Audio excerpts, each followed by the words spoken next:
Sebagaimana fakta di persidangan, tidak ditemukan bukti satupun yang menunjukkan bahwa pemohon dalam penyidikan yang dilakukan oleh termohon pernah dilakukan pemeriksaan sebagai calon tersangka sebelum ditetapkan sebagai tersangka oleh termohon. Maka menurut hakim, penetapan tersangka atas pemohon haruslah dinyatakan tidak sah dan dinyatakan batal demi hukum.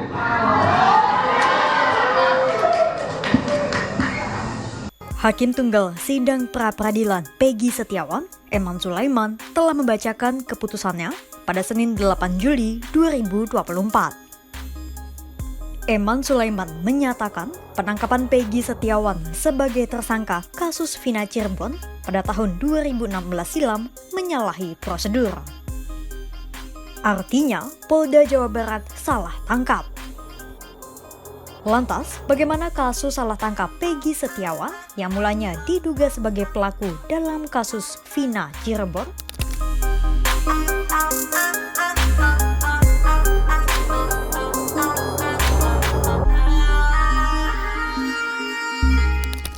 Semua bermula dari sebuah film berjudul Vina Sebelum 7 Hari. Karena film tersebut, kasus pembunuhan seorang remaja berusia 16 tahun bernama Vina di Cirebon kembali terkuak. Pasalnya, usai 8 tahun kasus dibuka, masih ada 3 pelaku buron yang masuk dalam DPO. Meski juntrungnya 2 nama dihapus lantaran dianggap fiktif, seorang nama buron masih dikantongi polisi. Dia adalah Peggy alias Perong. Setelah 8 tahun pencarian, tepatnya pada Selasa 21 Mei 2024, Polda Jawa Barat tiba-tiba mengumumkan penangkapan sosok Peggy Setiawan dan menegaskan sosok yang mereka tangkap itu sebagai otak kasus pembunuhan 8 tahun lalu. Peggy ditangkap di rumah neneknya di Kecamatan Talun, Kabupaten Cirebon saat dirinya baru saja pulang dari tempat kerjanya sebagai buruh bangunan.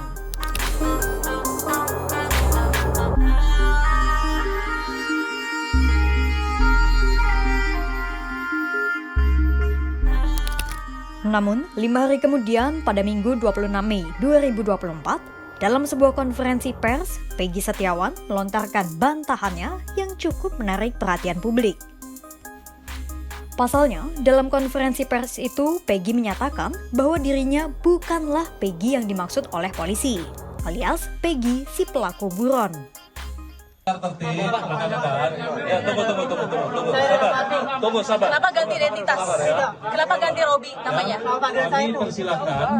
Kenapa gaul saya tidak pernah melakukan hukuman itu. Terus fitnah, saya rela mati. Tidak.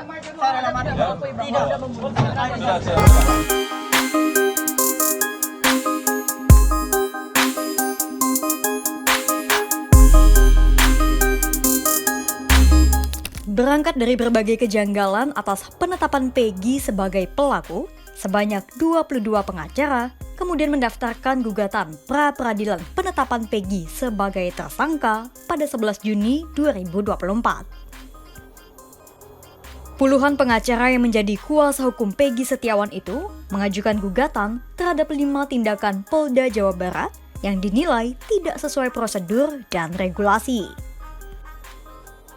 Pertama, tanpa melalui penetapan pengadilan negeri setempat, polisi tiba-tiba menyita 2 sepeda motor Suzuki Smash warna ungu milik Peggy Setiawan dan Yamaha Jupiter milik pamannya.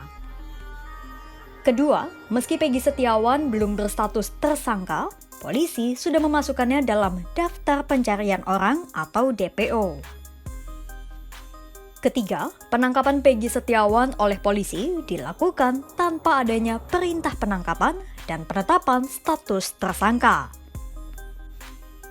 Keempat, tak ada pemeriksaan Peggy sebagai saksi dan juga 2 alat bukti yang sah sebelum dirinya ditetapkan sebagai tersangka.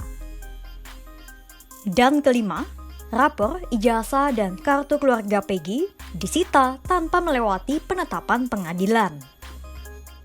Dari situlah sidang perdana gugatan pra-peradilan Peggy Setiawan digelar pada Senin 1 Juli 2024.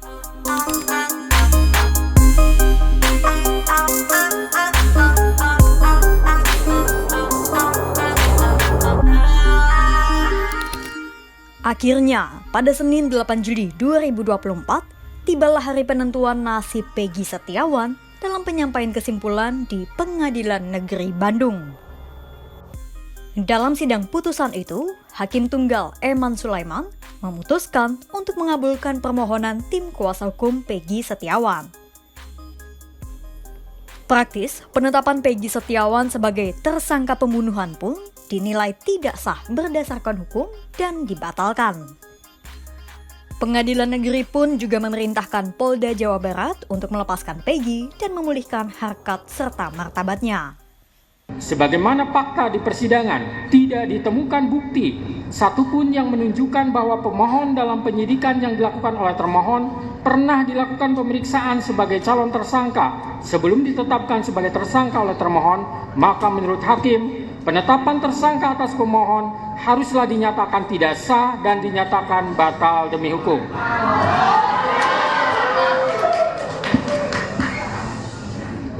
Menimbang bahwa berdasarkan pertimbangan di atas, maka alasan-alasan permohonan pra-peradilan yang diajukan oleh pemohon haruslah dinyatakan beralasan menurut hukum dan patut dikabulkan. Menimbang bahwa oleh karena penetapan pemohon sebagai tersangka didasarkan pada penyidikan yang tidak sah, maka seluruh tindakan termohon terhadap pemohon menjadi tidak sah. Dengan demikian,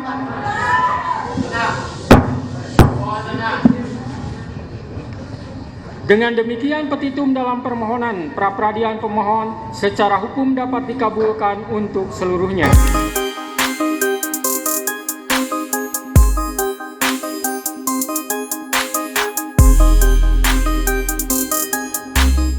Menerima putusan hakim, Kepala Bidang Hukum Polda Jawa Barat, Kombes Nur Hadi Handayani pun menyatakan pihaknya akan tetap patuh pada hasil keputusan. Nur Hadi menyampaikan bahwa pihaknya bakal menindaklanjuti hasil putusan sidang pra-peradilan yang disampaikan oleh hakim. Baik itu soal tindak lanjut Polda Jabar terkait pencarian pelaku yang sebenarnya, proses pelepasan Peggy Setiawan, hingga ganti rugi kompensasi Polda Jawa Barat kepada Peggy Setiawan. Nah, nanti kalau misalkan dari putusan hakim juga, bukan dari kita. Tadi tidak menyebutkan istilahnya ganti rugi segala kan. Jadi untuk dihentikan penyidikan, kemudian segera dibebaskan. Terima kasih, Pak. 8 tahun tabir misteri kasus pembunuhan Vina Cirebon tak kunjung menemui juntrungnya. Sentimen negatif masyarakat akan kinerja Polri pun dipertanyakan. Perdebatan semakin menajam dengan penangkapan Peggy Setiawan yang syarat akan kejanggalan dan juga dihapuskannya 2 nama buronan akibat dianggap fiktif. Meski Peggy Setiawan kini telah terbebas dari bayang-bayang bilik jeruji, namun tanda tanya besar masih terpampang dalam pusaran kasus pembunuhan ini. Terlepas dari berbagai polemik yang ada, tentu banyak pihak berharap keadilan tetap ditegakkan bagi siapapun yang terlibat dalam kasus ini.